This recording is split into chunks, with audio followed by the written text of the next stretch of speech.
Bombay talkies, Bombay talkies. नमस्कार दोस्तों, स्वागत है आपका आपके फेवरेट फिल्मी शो बॉम्बे टॉकीज में। रोमांस, इश्क, मोहब्बत हमारे जीवन में भी और फिल्मों में भी रोमांस की एक खास जगह रही है। कई बार हम बॉलीवुड की रोमांटिक फिल्मों से इंस्पायर भी हुए हैं। तो आज एक नज़र इन 100 सालों में बनी कुछ बहुत ही स्पेशल रोमांटिक फिल्म्स पर।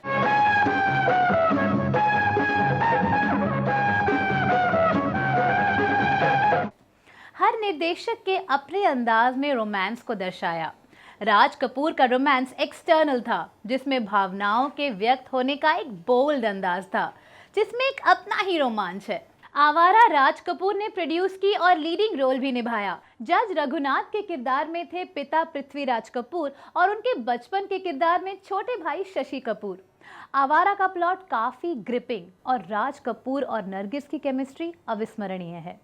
जिस तरह राज और रीटा का किरदार कहानी के साथ आगे बढ़ता है और जिस तरह उनमें बदलाव आते हैं, वो सिर्फ राज कपूर जैसे एक मास्टर स्टोरी टेलर की ही सोच हो सकती है। आवारा पूरे साउथ ईस्ट एशिया में एक सेंसेशन थी। सोवियत यूनियन यानी रशिया, अफ्रीका और मिडिल ईस्ट में भी बहुत लोकप्रिय हुई। शैलेंद्र द्वारा लिखा हुआ और मुकेश द्वारा गाया हुआ गीत आवारा हूँ Russia, China, Turkey, Afghanistan, Romania जैसे देशों में लोकप्रियता की सीमा छू गया।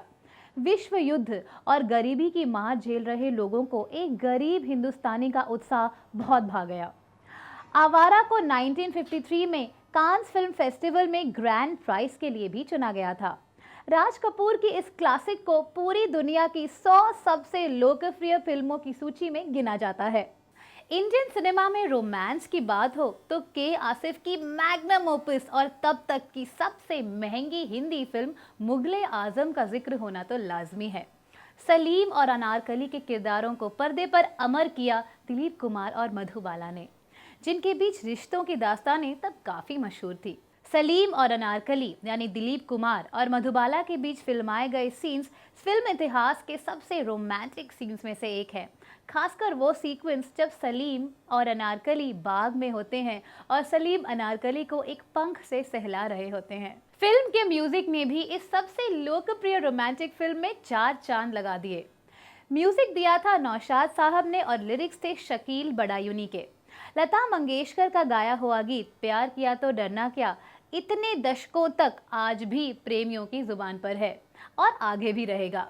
सच, आज भी जब ये गीत टीवी पर आता है तो नजरें थम सी जाती हैं। एक्चुअली मुगले आजम की कहानी को बनाने की सोच 1944 में शुरू हुई थी, जब के आसिफ साहब ने एक नाटक पढ़ा। इस नाटक को लिखा था उर्दू कवि इम्तियाज अली ताज ने। मुगले आजम का प्रोडक्शन डिजाइन ग्रैंड स्केल का था। प्यार किया तो डरना क्या इस गीत का पिक्चराइजेशन फिल्म के सबसे मुश्किल सीक्वेंसेस में से एक था। इस गीत को फिल्माने के लिए शीश महल का निर्माण करना था, जिसको बनाने के लिए सौइयों बेल्जियन ग्लास के बने शीशों को खास फिरोजाबाद के कारीगरों से बनवाया गया था। सिनेमाटोग्राफर माथुर ने एक एक शॉट के लिए 8 घंटों तक लाइटिंग की। उस लाइटिंग को अचीव करने के लिए 500 ट्रक्स की हेडलाइट्स को इस्तेमाल किया गया था। इस जुनून का क्या जवाब हो सकता है? शीशों की चमक की वजह से इस सीक्वेंस को शूट करना मुश्किल हो रहा था। तभी हॉलीवुड से आए टेक्नीशियन सर डेविड लीन ने भी कहा कि के आसिफ जिस तरह इस सीक्वेंस को शूट करना चाहते हैं वो मुमकिन ही नहीं, कोई भी रास्ता नहीं सुझा सका। लेकिन के आसिफ ने कड़े सोच विचार के बाद एक तरकीब निकाली और सभी शीशों पर मोम की एक पतली परत लगा दी, जिससे शीशों की चमक कम हो गई। मुगले आजम ने कई आर्थिक, सामाजिक और व्यक्तिगत मुश्किलें झेली। आखिरकार जब ये फिल्म 5 अगस्त 1960 को रिलीज हुई तो ये हिंदुस्तान की सबसे बड़ी रिलीज साबित हुई। इस फिल्म की बुकिंग खुलने से पहले ही करीब 1 लाख लोग मराठा मंदिर के बाहर एकत्रित थे। कई जगह तो टिकट की लाइंस में दंगे हो गए। अगले 15 सालों तक मुगले आजम का रिकॉर्ड कोई भी फिल्म नहीं तोड़ सकी। 2004 में आई मुगले आजम के कलर्ड वर्जन ने भी अच्छा बिजनेस किया। आज भी सलीम और अनारकली की ये दास्तान इंडियन सिनेमा की सबसे स्पेशल फिल्म्स में से एक है। दोस्तों, इंडियन सिनेमा के रोमांटिक फिल्म्स में गुरुदत्त का रोमांस एक रूहानी एहसास था, internalised love that he would keep with in him. कागज के फूल गुरुदत्त ने प्रोड्यूस की और लीड कैरेक्टर भी निभाया।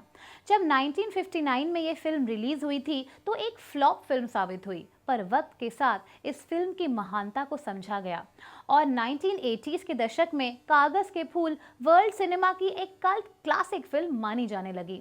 इस फिल्म का संगीत एस.डी. बर्मन ने दिया और लिरिक्स थे कैफी आजमी के। गीता दत्त द्वारा गाया वक्त ने किया क्या हंसी सितम इस फिल्म का बेहद लोकप्रिय गीत है। एक फिल्म डायरेक्टर की शादी में मुश्किलें, उसका अपनी डिस्कवरी और एक्ट्रेस से लगाव होना, उसकी बेटी का अनजाने में दोनों को अलग करना।